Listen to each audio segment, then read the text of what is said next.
The irony wasn't lost on me. After spending 5 years researching breakthrough treatments for aggressive cancers, I was now sitting in a doctor's office, being told I had stage 3 lymphoma.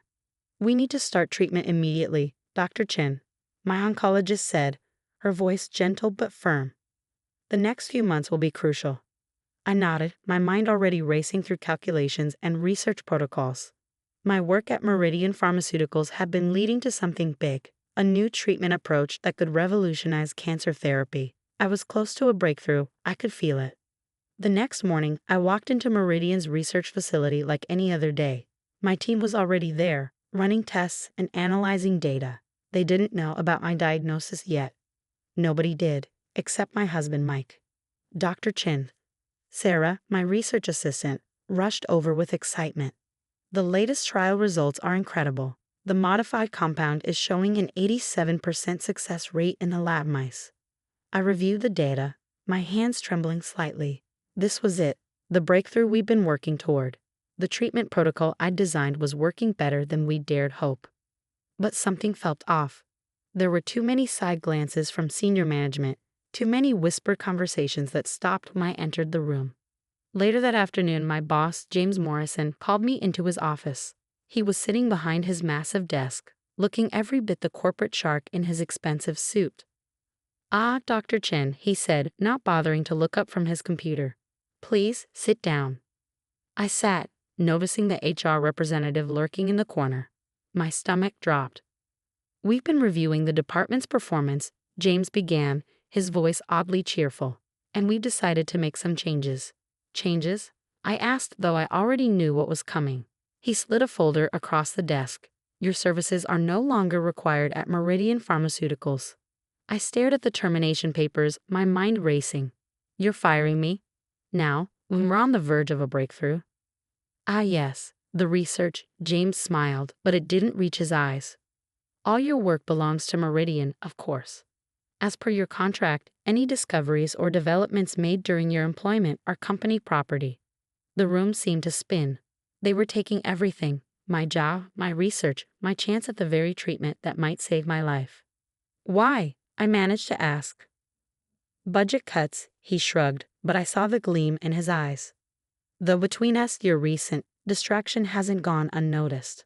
All those doctor's appointments, leaving early, looking tired." He knew. Somehow, he found out about my diagnosis. "You're firing me because I have cancer?" "Of course not," he said smoothly. "That would be illegal. We're simply restructuring. You have until the end of the day to clear out your office. Security will escort you." I walked out of his office in a daze, but my mind was already working. What James didn't know, what nobody knew, was that I'd made the real breakthrough 3 months ago. Everything since then had been carefully orchestrated misdirection. You see, I'd learned early in my career that the pharmaceutical industry could be ruthless. I'd watched other researchers lose their life's work to corporate theft and contractual fine print. So I developed a habit of keeping my most important discoveries separate from my official research. The treatment protocol in the company records was promising, yes, but it wasn't the real breakthrough. That was hidden away, encrypted and buried where no one would think to look. Back in my office, I began packing while security watched. Pictures of my family, degrees from MIT and Stanford, 5 years of my life reduced to a cardboard box. But as I packed, I was also sending a carefully coded email to Sarah.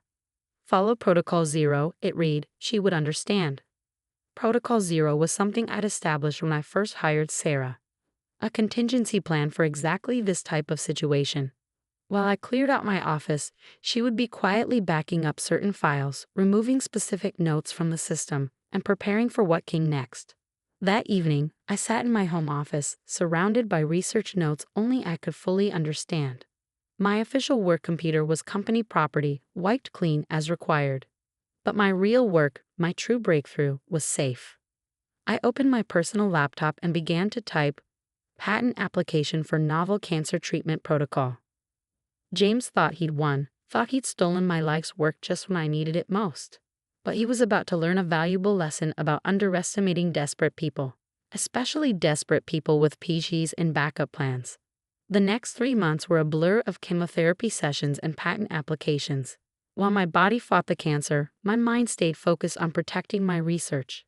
Sarah had executed Protocol Zero perfectly. Key components of my breakthrough were now safely documented and dated prior to my termination. I watched from afar as Meridian struggled with the research they'd stolen. Their press releases boasted about promising developments, but I could read between the lines. Without the critical pieces I'd kept hidden, they were stuck. Then came the call I'd been waiting for. Dr. Chen.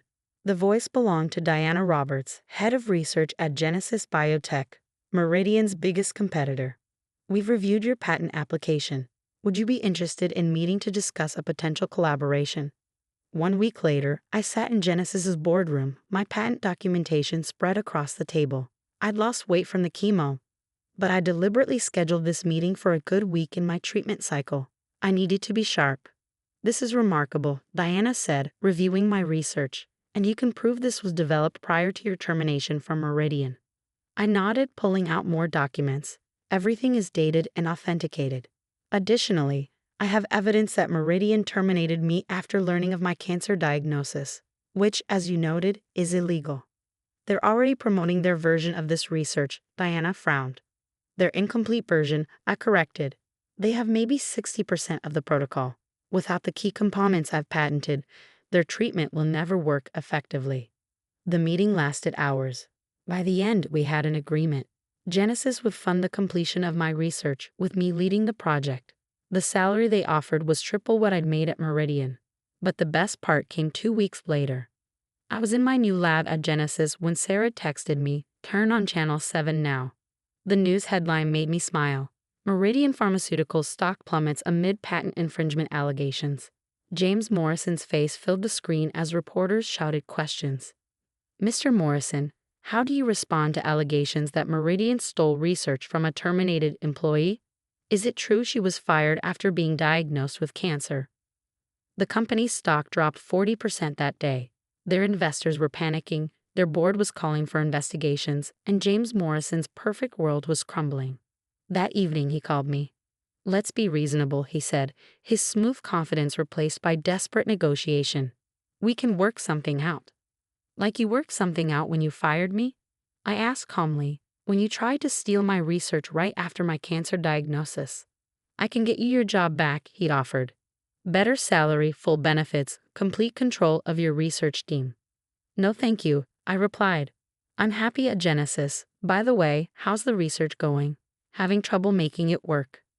His silence was answer enough.